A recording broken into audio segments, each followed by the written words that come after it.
예, 추워서 2부 예배 때는 정말 좀 쌀쌀하더라고요. 또 요 자리가 조금 더 추워요.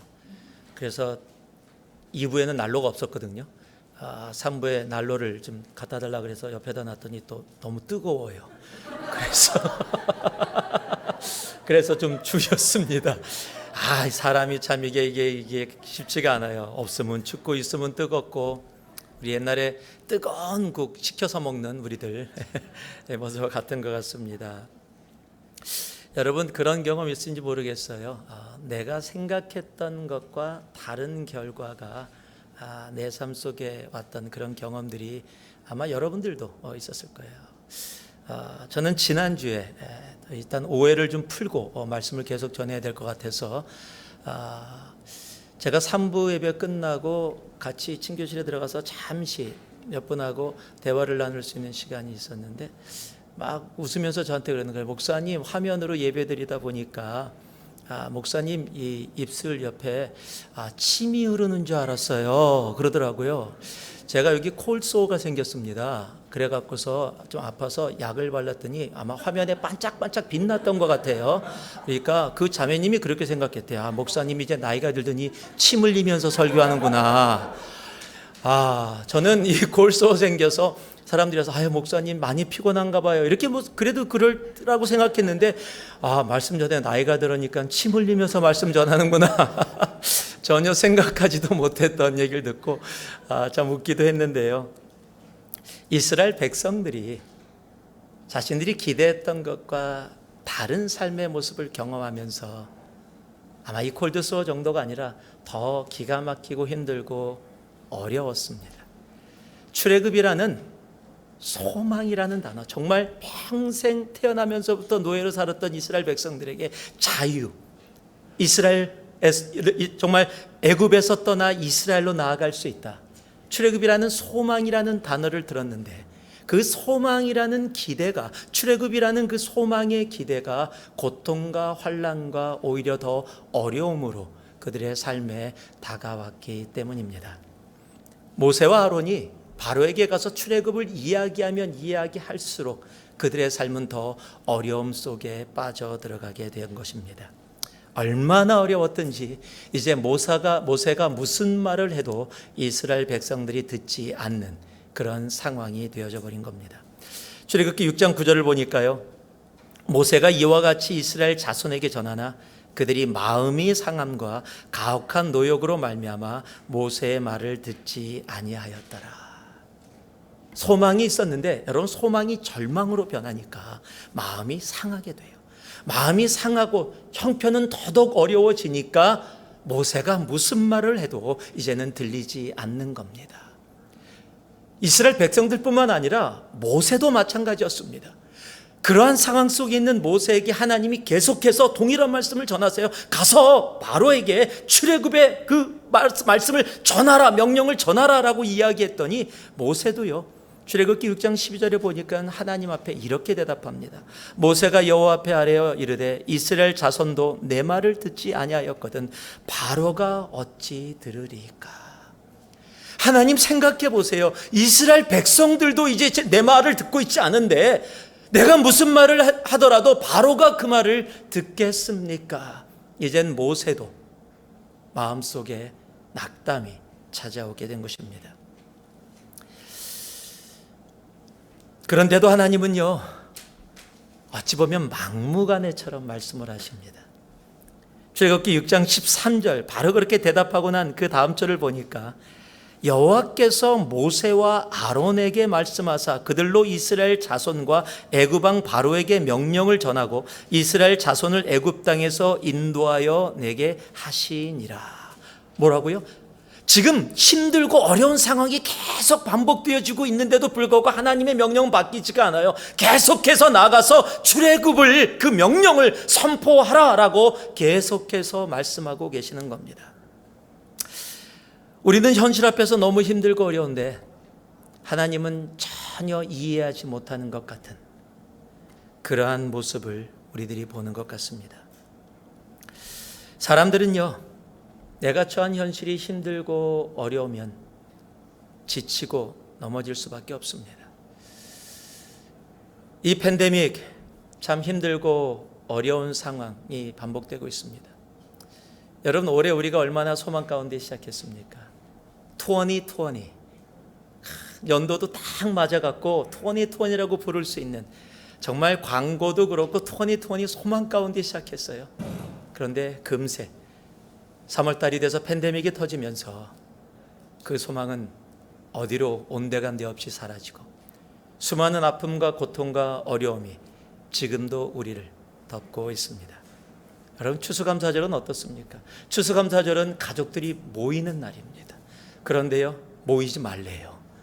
그래서 모이지 못했잖아요. 그래서 할 수 없이 카카오톡으로 해피 땡스기빙하고 요많은 그림들 전부 다 나누면서 제가 처음으로 이 땡스기빙에 아주 재밌는 이 카카오톡 그림을 만났어요.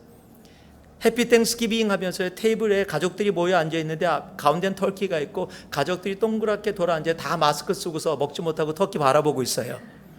또 하나는요, 큰 테이블에 터키하고 음식하고 잔뜩 있는데 거기에 전부 다 마니러가 이렇게 올려져 있고요. 마니러에 사람들이 다 보여요. 그러면서 마니러로 모여서, 화면으로 모여서 지금 터키 보면서 가족들이, 지금 멀리 있는 가족들이 모여 있는 거예요. 그리고 해피 땡스기빙. 예. 어떤 데는 그렇게 써 있더라고요. 해피 앤 헬티 땡스기빙. 예, 그렇게도 적어놨더라고요. 아마 땡스기빙뿐만 아니라 크리스마스는 어떨까요?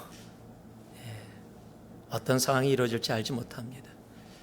음식점들이나 스몰 비즈니스를 하시는 분들은 그냥 문을 닫으랍니다. 하지 말랍니다.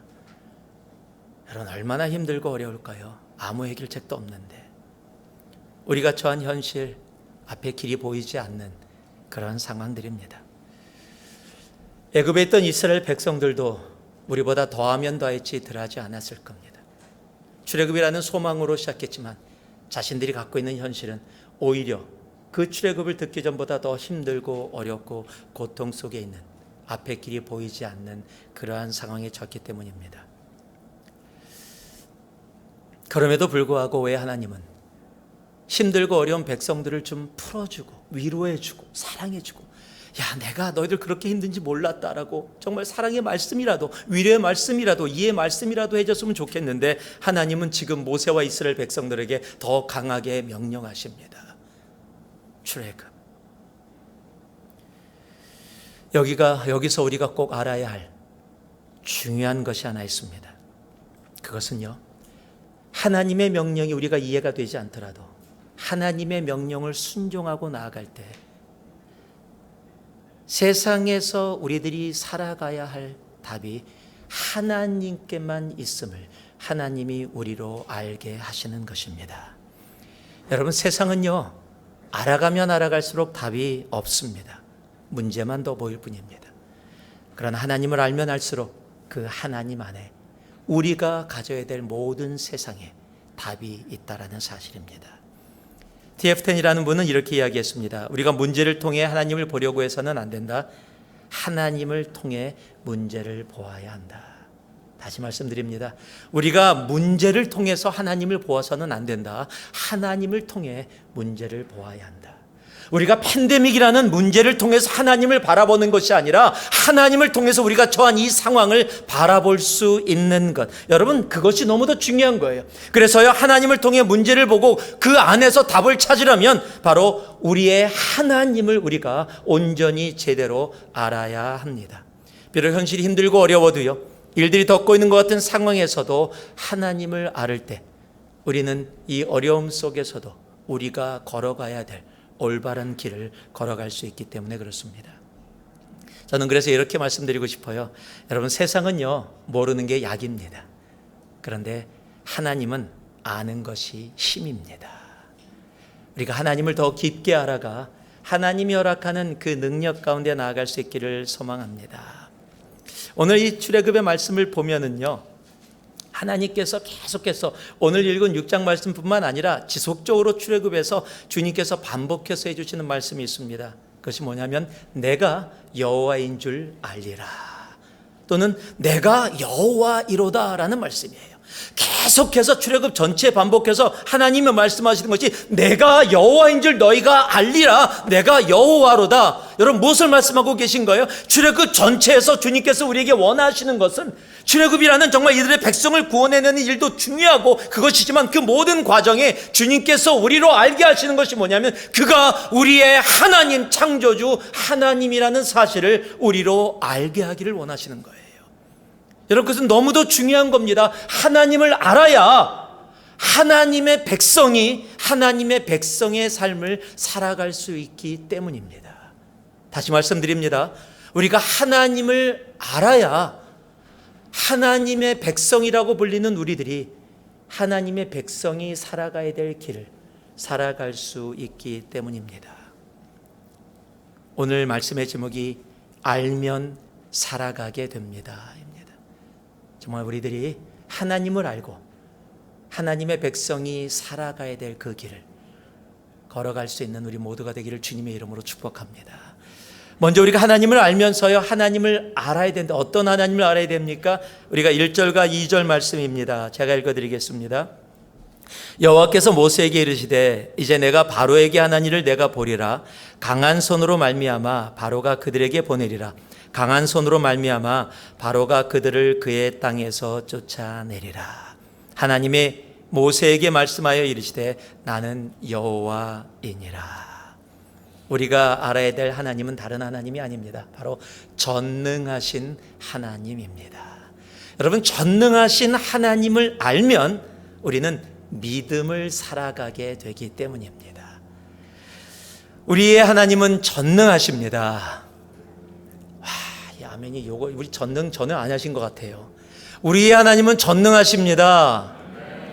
예, 우리의 하나님은 정말 전능하신 하나님이십니다. 여러분 믿으시죠? 하나님은 전능하신데 그런데 우리의 삶을 보면은요 하나님이 전혀 전능한 것 같지 않은 그러한 상황의 삶을 살아갈 때가 우리의 삶 속에 많습니다. 하나님은 전능하신데 왜 우리의 삶에 그 전능하신 하나님을 우리는 경험하지 못하고 살아갈 때가 많을까요? 우리가 알아야 할 것이 있습니다. 전능하신 하나님은요 우리가 하나님을 온전히 알 때, 이 알 때 우리가 구약의 히브리어로 야답니다. 체험으로 경험으로 깊게 인격적으로 알 때 기노스코랑 동일한 단어입니다. 우리가 하나님 전능하신 하나님을 알 때 그 전능하신 하나님이 우리로 믿음으로 살아가게 하시기 때문에 그렇습니다. 여러분 성경에는요 그러한 이야기들이 굉장히 많이 기록되어 있습니다. 하나님의 전능하심과 믿음은 떨어질래야 떨어질 수 없는 그 단어들입니다. 도로아시돈의 한 이방 여인이 딸의 병 때문에 예수님께 찾아와서 딸의 병을 고쳐달라고 간절히 구합니다. 그런데 그 여인을 향한 주님의 반응이 정말로 차갑습니다. 어찌 저러실 수가 있지라고 생각될 정도로 차갑고 어떻게 보면 인격 모독과 같은 그런 모습이 느껴지기까지도 합니다. 그것이 마태복음 15장 25절 26절에 기록되어 있는데요. 여자가 와서 예수께 절하며 이르되 주여 저를 도우소서. 대답하여 이르시되 주님이 자녀의 떡을 취하여 개들에게 던짐이 마땅하지 아니하니라. 어떻게 이러실 수가 있죠? 지금 딸의 병 때문에 지금 엄마가 찾아와서 제 딸을 고쳐주세요 하고 주님 앞에 절을 하면서 간절하게 요구하는데 대답이 너무 차가워요. 심지어는 마음의 상처를 가질 수 있는 그런 말들이라고 느낄 수 있어요. 만약에 여러분이 누구에게 그런 부탁을 했는데 이런 대답이 오면 어떻게, 관도라 관도, 내가 너밖에 없는 줄 아냐라고 아마 들고 일어났을 수 있을 거예요. 화가 났을 거예요. 야, 내가 사람 잘못 찾아왔구나 라고 생각할 수도 있었을 거예요. 그런데요, 그런 대답을 들은 이 여인의 답이 정말로 특별합니다. 다음 절 27절을 보니까요, 여자가 이렇게 대답합니다. 여자가 이르되 주여 올소이다마는 개들도 제 주인의 상에서 떨어지는 부스러기를 먹나이다. 아니, 어떻게 이렇게 대답할 수 있죠? 여러분, 이 여인은 분명히 알고 있었어요. 예수님만이 자기 딸을 고칠 수 있는 그 하나님이심을, 전능하신 하나님이심을, 전능하신 예수님이심을 그 여인은 알고 있었어요. 내가 비록 자존심이 상한다 할지라도, 그렇게 말씀한다 할지라도 예수님은 전능하시기에 나의 딸을 고칠 수 있는 분이다. 여러분, 그 반응을 보고 주님께서 그 여인에게 이렇게 대답합니다. 다음 절이 28절입니다. 이에 예수께서 대답하여 이르시되 여자여 내 믿음이 크도다. 내 소원대로 되리라 하시니 그때로부터 그의 딸이 나으니라. 여러분, 그렇게 반응한, 예수님이 고칠 수 있다라는 것을 온전히 알고 그렇게 반응한 여인에게 주님이 뭐라고 얘기했어요? 내 믿음이 크도다라고 말씀하고 있는 겁니다.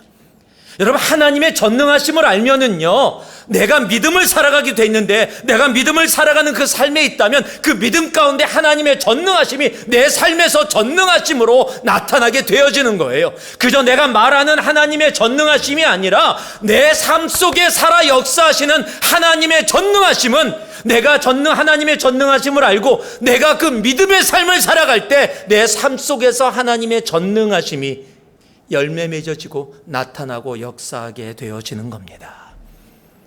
여러분, 하나님의 전능하심을 내가 안다면 여러분 중간에 포기하지 않아요. 개들이 아니라 소들의 얘기가 나와도, 차가워도 절대 포기할 수 없습니다. 왜요? 하나님의 전능하심을 내가 기노스코 알기 때문입니다. 그것을 알고 살아가는 삶을 주님은 믿음이라고 말씀하고 계십니다. 성경에는요, 이런 내용이 한두 가지가 아닙니다. 마태복음 9장에 보면 두 맹인이, 앞을 보지 못하는 사람이 주님을 따라옵니다. 그러면서 소리질러 이르되 다윗의 자손이여 우리를 불쌍히 여기소서 하더니 예수께서 집에 들어가시며 맹인들이 그에게 나아오거늘 예수께서 이르시되 내가 능히 이 일을 할 줄을 뭐라고 묻고 계세요? 믿느냐. 주님은 다른 거 보기 원치 않으세요. 하나님이 하실 수 있는 전능하심을 내가 그것을 알고 살아가고 있느냐, 그것을 뭐라고 얘기해요? 믿느냐라고 묻고 계시다는 거예요. 그들이 대답합니다. 주여 그러하오이다. 이에 예수께서 그들의 눈을 만지시며 이르시되 뭐라고 또 말씀하세요? 너의 믿음대로 되리라. 하나님이 자신을 고쳐주실 전능하신 분임을 알고 그 삶을 살며 나아갔더니 그것을 주님이 믿음이라 부르시고 그 믿음대로 그 애들의 삶 속에 하나님의 전능하심이 역사하게 되어지는 겁니다. 바로 같은 9장이에요. 20절 22절에는 12해 동안 혈루증 가졌던 여자가 이때는 주님께 묻지도 않고 그냥 다가와서 주님의 겉옷만 만져도 날 거라는 그 놀라운 자리로 나아갑니다. 그랬더니 예수께서 돌이켜 그를 보시며 이르시되 따라 안심하라. 또 뭐라고 얘기하세요? 내 믿음이 너를 구원하였다. 여러분, 하나님의 전능하심을 알고 계십니까? 다시 묻습니다. 여러분, 하나님의 전능하심을 알고 계십니까? 여러분, 전능하심을 알고 있다면 내가 그 전능하심을 알고 있는 삶을 살아가게 돼 있어요. 그 삶을 뭐라고요? 믿음의 삶이라고 이야기하는 겁니다.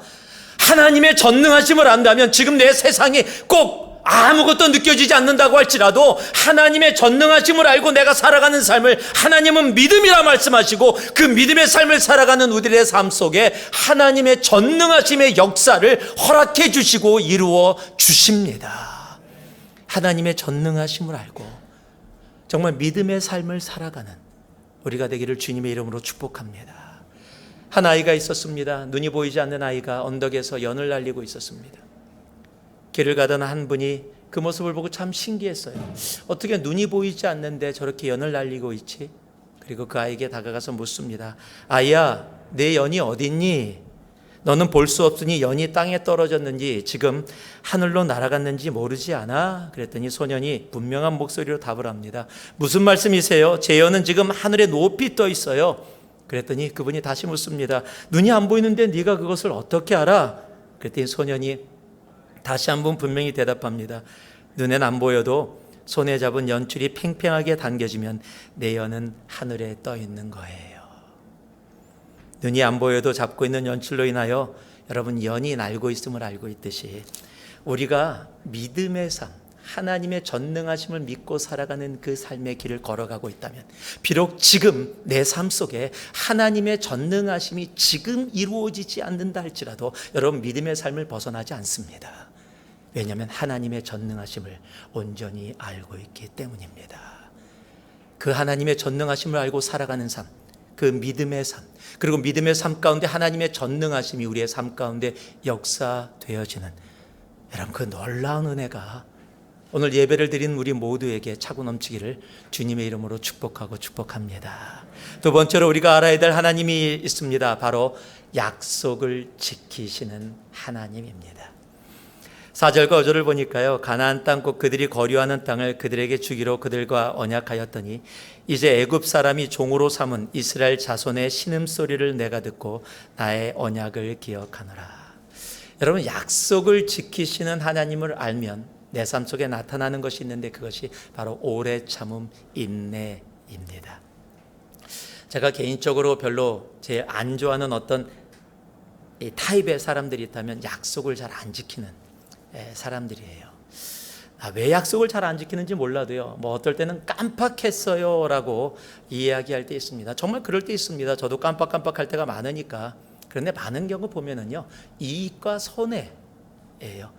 그것이 감정적인 이익이든 물질적인 이익이든 건강의 이익이든 어떤 이 육체의 이익이든 이익과 손해를 그 당시에 비교해 봐서 자기의 이익을 택하기 때문에 약속을 지키지 않고 깨트릴 때가 있는 것을 많이 봅니다. 그래서 사람은요, 약속은 깨지기 위해 존재한다, 뭐 이런 얘기를 합니다. 여러분, 그러나 하나님은요, 약속은 지키기 위해서 존재합니다. 하나님은 약속을 지키시는 분이십니다. 우리 성경을 뭐라고 불러요? 어떻게 나눠져 있습니까? 구약과 신약, Old Testament, New Testament이라고 얘기합니다. Old Covenant, New Covenant이라고도 얘기합니다. 무엇이에요? 오래된 옛 약속, 새로운 약속. 여러분, 성경 전체가 하나님의 약속입니다. 하나님은 신실하심으로 그 약속을 지켜오셨고 지금도 지키고 계십니다. 시편 89편 34절에 분명히 말씀해 주십니다. 내 언약을 깨트리지 아니하고 내 입술에서 낸 것은 변하지 아니하리로다. 무엇입니까? 나는 약속 지킨다. 여러분, 하나님의 말씀입니다. 나는 약속 지킨다. 여러분, 때로는요, 시간이 오래 걸려서 정말 내가 원하는 모습으로 그 약속이 오지 않는 것처럼 느껴진다 할지라도 하나님은 분명히 하나님의 약속을 지키시는 분이십니다. 여러분, 성경에요, 그 하나님이 약속 지키신 것이 가득 차 있습니다. 어떤 분이 그러더라고요. 성경에 정말 약속이 가득 차 있다고요. 그 중에 우리가 너무도 잘 아는 아브라함과 사라, 처음에는 믿지 못했습니다. 그런데 하나님은 그들에게 한 약속을 지키셔서 이삭을 허락해 주십니다. 우리 출애굽, 지금 이 출애굽의 내용이 뭡니까? 하나님의 약속의 성취지요. 노예 생활에서 어디로요? 약속의 땅 가나안으로 옮겨주시는 그 약속을 하나님은 지켜주십니다. 백성들이 중간에 불평하고 별짓을 다 하는데도 하나님은 그 약속을 정확하게 지켜주십니다. 바벨론의 죄로 인해서 잡혀간 이스라엘 백성들을 다시 이스라엘로 돌이키시겠다는 하나님의 그 약속을 하나님은 지켜주십니다. 그리고 죄로 영원히 죽을 수밖에 없어 지옥의 삶을 살던 우리들에게 예수 그리스도를 허락해 주셔서 영원한 생명의 구원의 길로 옮겨주시겠다는 약속도 주님은 지켜주셨습니다. 누가 그러더라고요. 성경에는요 1260개의 하나님의 약속이 기록되어 있대요. 저는 안 쉬어봐서 모릅니다. 혹시 궁금하신 분은 직접 쉬어보셔도 됩니다. 알려주세요. 하여튼 그분이 한 얘기입니다. 1260개, 그 중에 모두 다 하나님이 약속을 지켰는데 아직 지켜지지 않은 약속이 단 하나 있다요. 그게 뭐냐면 다시 오실 주님이십니다. 그러면서 이렇게 얘기합니다. 그 모든 약속을 다 지켜주셨다면 이제 남은 단 하나의 약속, 다시 오실 주님의 약속도 하나님은 지켜주실 것입니다. 우리 하나님은요 약속을 지키시는 분이십니다. 그 약속을 지키는 하나님을 내가 야다, 기노스코하게 되어지면 우리의 삶 속에 나타나는 것이 뭐라고 말씀드렸습니까? 바로 인내, 오래 참음이라는 겁니다. 히브리서 6장 13절에서 15절 말씀을 보면 아브라함의 이야기를 이렇게 이야기하고 있습니다. 하나님이 아브라함에게 약속하실 때에 가리켜 맹세할 자가 자기보다 더 큰 이가 없으므로 자기를 가리켜 맹세하여 이르시되 내가 반드시 너에게 복주고 복주며 너를 번성하게 하고 번성하게 하리라 하셨더니 그가 이와 같이 무엇으로요? 오래 참아 약속을 받았느니라. 여러분, 하나님의 약속을 온전히 알게 되어지면요, 우리의 삶 가운데 나타나는 것이 있는데 그것이 바로 인내, 오래 참음이라는 거예요. 이 오래 참음으로 번역된 단어를 보통 마크로 드메오라고 헬라어가 그렇게 얘기합니다. 이 마크로라는 단어는 길다라는 단어고 드메오라는 단어는 희생이라는 의미를 갖고 있습니다. 즉 뭐냐면 긴 희생, 인내는 힘들 것 같은데요. 아니, 그것이 아니라요, 내가 하나님이 약속을 지키시는 분임을 알면은요, 내 비록 과정이 힘들고 어려운 희생을 요구하는 과정이라 할지라도, 그것이 길어진다 할지라도 포기하지 않고 끝까지 걸어가는 것, 여러분, 그것이 오래 참음이에요. 그리고 그 오래 참음은 언제나 하나님의 약속이 내 삶 가운데 이루어지게 한다라는 사실입니다. 그래서 히브리서 10장 36절을 보면은요, 너희에게 인내가 필요함은 너희가 하나님의 뜻을 행한 후에 무엇을요? 약속하신 것을 받기 위함이니라.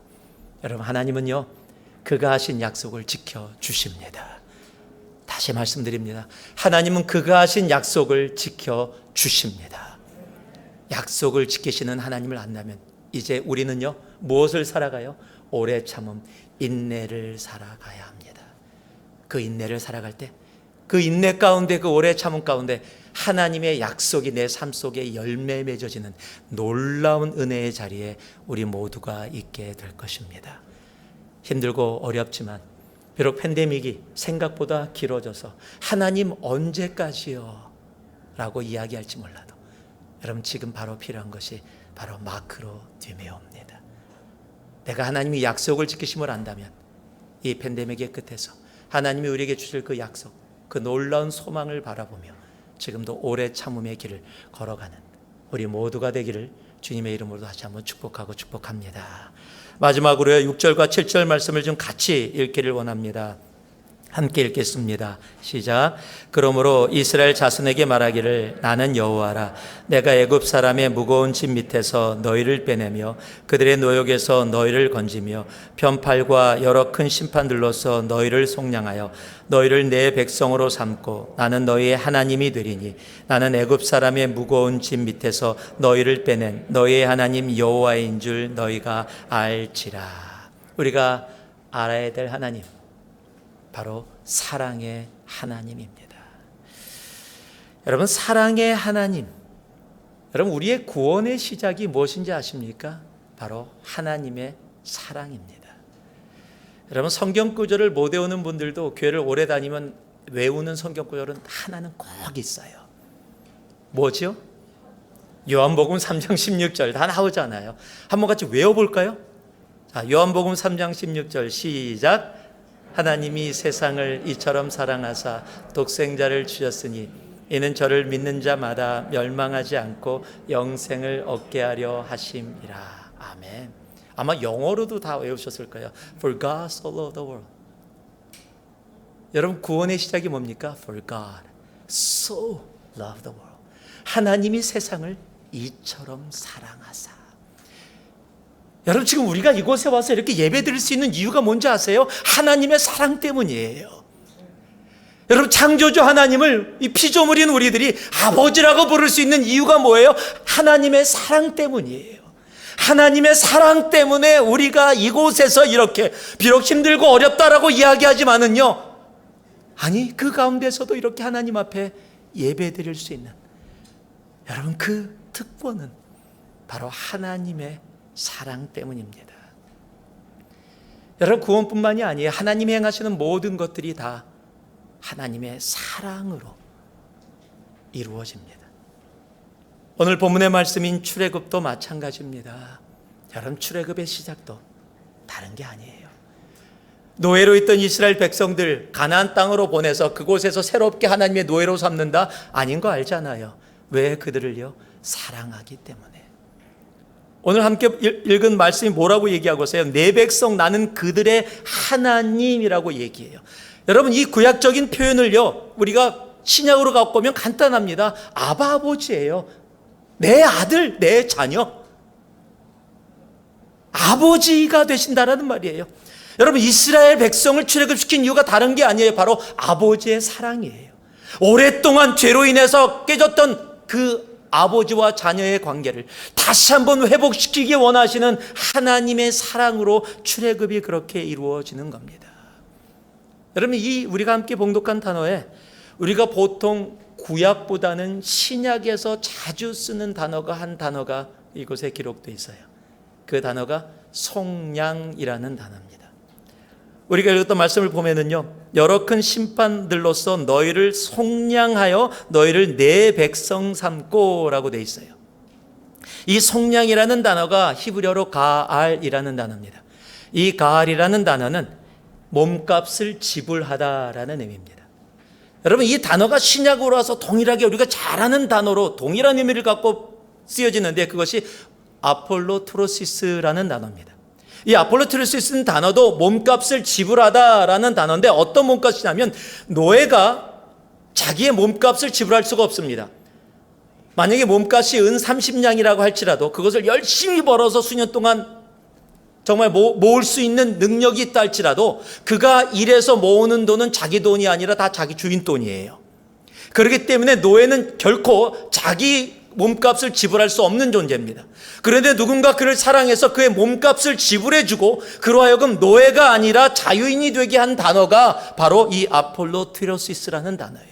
누가 이렇게 하셨습니까? 영원히 죄로 인해서 지옥의 자녀로, 죄의 자녀로 영원히 살 수밖에 없었던 우리들을 예수 그리스도께서 십자가에 자신의 생명으로 그 값을 지불하시고 우리로 하여금 지금 이곳에서 하나님의 자녀로 예배할 수 있는 놀라운 은혜의 자리에 있게 하셨다라는 사실입니다.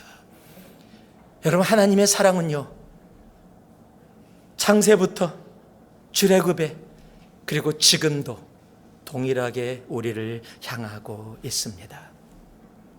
그 십자가의 값, 그 사랑의 값을 우리가 안다면 여러분, 우리의 삶은요 나타나는 모습이 있습니다. 내가 하나님의 그 사랑을 알면 사랑을 살게 됩니다. 다시 말씀드립니다. 내가 하나님의 사랑을 알게 되면은요 나도 사랑을 살아가게 됩니다. 그런데 너무 안타까운 게 있어요. 그 하나님의 사랑을 안다라고 이야기하면서도, 받았다라고 이야기하면서도 참 사랑을 살지 못하는 우리들의 모습을 우리는 너무 자주 경험하고 보게 됩니다. 여러분, 다른 사람 이야기하는 게 아니에요. 나예요, 나. 하나님의 사랑을 안다라고 하면서 하나님의 사랑을 살아가지 않는, 왜 그럴까요?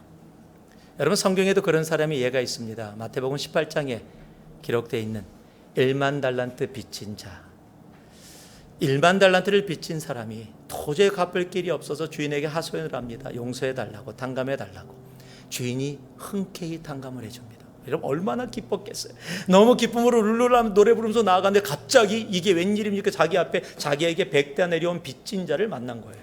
그러면 그런 기분이라면 오늘 기분 좋아라고 보통 이렇게 하고 그냥 너도 탕감 이렇게 하고 지나갈 수 있을 텐데 정말 제가 꼭 짚고 넘어가야 돼. 정말 나쁜 놈이에요. 이런 나쁜 놈이 어디 있어요? 정말 나쁜 놈이에요. 그냥 그래서 딱딱히 100데나리온 내놔 그러고서 없다고 사정하는데 갚을 때까지 감옥에다 집어넣어 버려요. 그 이야기를 주인이 듣고서 화가 났어요. 그래서 1만 달란트 탕감받은 사람을 다시 잡아다가 너도 1만 달란트 갚을 때까지 감옥에서 못 나와 그러고 감옥에다 집어넣은 거예요. 여러분, 그냥 보면은 뭐 그런가 보다라고 할 텐데 여기 성경에 100데나리온 1만 달란트를 기록한 이유가 있어요. 여러분 잘 알듯이 1데나리온은 하루 일당입니다. 뭐 실리콘밸리에서 하루 버는 하루 품삯이라고 한다면 뭐 사람마다 다 다르니까 전부 다 차원이 있지만 여러분이 대충 짐작할 수 있을 거예요. 100데나리온이라면 100일치 월급이면 한 3개월 반 4개월 정도라고 한다면은 여러분 결코 적지 않은 액수인 것을 알 수 있을 겁니다. 그러면 1만 달란트가 얼마냐? 여러분 1달란트가 금달란트가 얼마냐면은 1달란트가 16년 품삯입니다.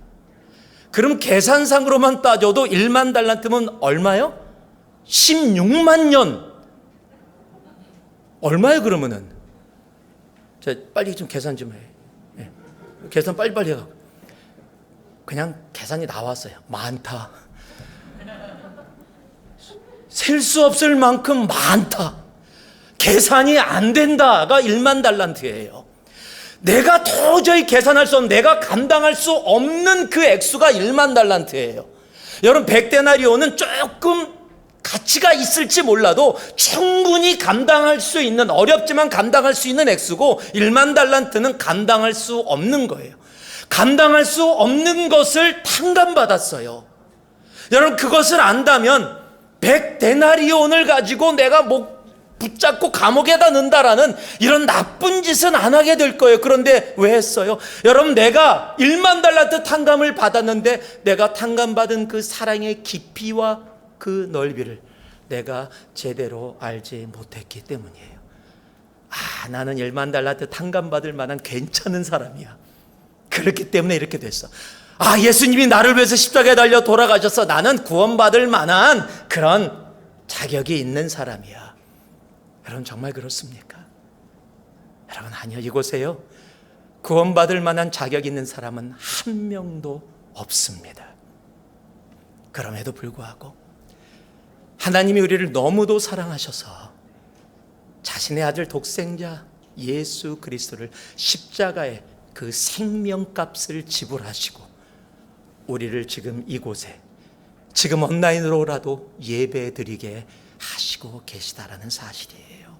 이것이 하나님의 사랑입니다. 여러분, 그 사랑을 알고 계십니까? 하나님이 그 아들을 주셔서 우리를 죄에서 구원하여 내어 주신, 우리가 아직 죄인 되었을 때, 하나님을 거슬렀을 때, 하나님을 알지도 못했을 때, 하나님께 반항했을 때도 불구하고 우리를 사랑하셔서 자기 아들의 생명값을 지불하시고 우리로 이곳에 있게 한 그 하나님의 사랑을 여러분이 아십니까? 안다면 여러분, 하나님의 사랑을 살아가게 되어져 있습니다. 내가 살아가지 못하는 이유가 뭡니까? 하나님의 사랑을 잘 알지 못하기 때문입니다. 우리가 잘 아는 요한복음 13장 34절 35절, 우리가 너무도 잘 아는 말씀이죠. 새 계명을 너에게 주노니 서로 사랑하라. 내가 너희를 사랑한 것 같이 너희도 서로 사랑하라. 너희가 서로 사랑함이 이로써 모든 사람이 너희가 내 제자인 줄 알리라. 요한복음 15장 12절, 내 계명은 곧 내가 너희를 사랑한 것 같이 너희도 서로 사랑하라 하는 이것이라. 주님은 우리를 서로가 사랑하기를 원하세요. 사랑하라 명령하셨습니다. 그런데 그 앞에 전제 조건이 있었어요. 두 구절 다 동일합니다. 내가 너희를 사랑한 것 같이, 예수 그리스도가 그의 제자들을 사랑한 것 같이. 여러분, 하나님의 사랑을 아는 사람이 사랑을 살아가게 됩니다. 내가 사랑을 살지 못하는 이유는 다른 게 아니에요. 하나님의 사랑을 아직 제대로 알지 못하기 때문이에요. 나는 사랑이 없어요, 사랑이 부족한 사람이라고 생각되십니까? 여러분, 사랑을 어떻게 하려고 하는 게 아니라요, 내가 사랑이 부족하다고 느끼면 여러분, 하나님의 사랑 속에 더 깊게 들어가야 합니다. 예수 그리스도의 십자가의 사랑 가운데 더 깊게 들어가야 합니다. 그럴 때 내가 사랑을 살아가고 있음을 보게 되어질 것입니다. 인간의 사랑으로는 사랑 못해도 하나님의 사랑으로는 사랑할 수 있습니다. 요한일서 4장 16절은 우리에게 분명히 이렇게 말씀해 주십니다. 하나님이 우리를 사랑하시는 사랑을 우리가 알고 믿었노니 하나님은 사랑이시라. 사랑 안에 거하는 자는 하나님 안에 거하고 하나님도 그의 안에 거하시느니라. 내가 하나님의 사랑을 알면 나는 하나님 안에 거하는 자가 되어지고, 내가 하나님 안에 거하는 자라면 하나님의 사랑이 내 안에도 있고, 그러면 내가 그 사랑을 살아가게 되어지는 겁니다. 말씀을 마무리하겠습니다. 세상은요, 알면 알수록 소망이 사라지고 좌절하고 낙담하게 됩니다. 여러분, 팬데믹 상황 매일 신문 보면서 오늘은 몇 명 걸렸나, 몇몇 생명을 잃었나, 어떻게 돼가고 있나, 보면 볼수록 짜증나지 않습니까? 세상은 알아가면 알아갈수록 그 속에 답이 없습니다. 그런데 하나님을 알면 알수록 하나님은 우리를 살아갈 수 있게 해주십니다. 여러분, 전능히 하나님을 내가 온전히 알게 되어지면 하나님 우리로 믿음을 살아가게 하십니다. 약속을 지키시는 하나님을 내가 알면 알수록 하나님 우리로 오래 참음, 인내를 살아가게 허락해 주십니다. 우리가 사랑의 하나님을 알면은요, 사랑을 살아가게 되는 겁니다. 이 팬데믹 가운데 팬데믹을 통해서 하나님을 바라보는 어리석은 자가 되지 않기를 소망합니다. 하나님을 통해 지금 처해져 있는 우리의 현실을 바라볼 수 있기를 소망합니다. 하나님을 통해 바라보기 원한다면 내가 하나님을 알아야 합니다. 전능의 하나님을, 약속을 지키시는 하나님을, 사랑의 하나님을, 적어도 오늘 본문 말씀에 우리에게 말씀해 주시는 이 하나님만이라도 우리가 알게 되어질 때 우리는 믿음을, 우리는 인내를, 그리고 우리는 사랑을 살아갈 수 있는 사람이 분명히 될 것입니다. 하나님을 알면 하나님은 우리로 살아가게 하십니다. 그 삶이 우리 모두에게 있기를 주님의 이름으로 축복하고 또 축복합니다. 기도하겠습니다. 사랑의 아버지 하나님, 지치고 힘들고 아픈 많은 과정 가운데서도 하나님을 알고 하나님을 예배케 하심을 감사합니다. 그러나 입술로 안다라고 고백하는 우리 되지 말게 하시고 내 인격으로, 내 삶으로 하나님을 알아 전능하신 하나님을, 약속을 지키시는 하나님을, 사랑의 하나님을 내가 알아 하나님 믿음으로, 인내로, 사랑으로 이 한 주도 걸어가고 살아가는 우리 모두 되게 하여 주시옵소서.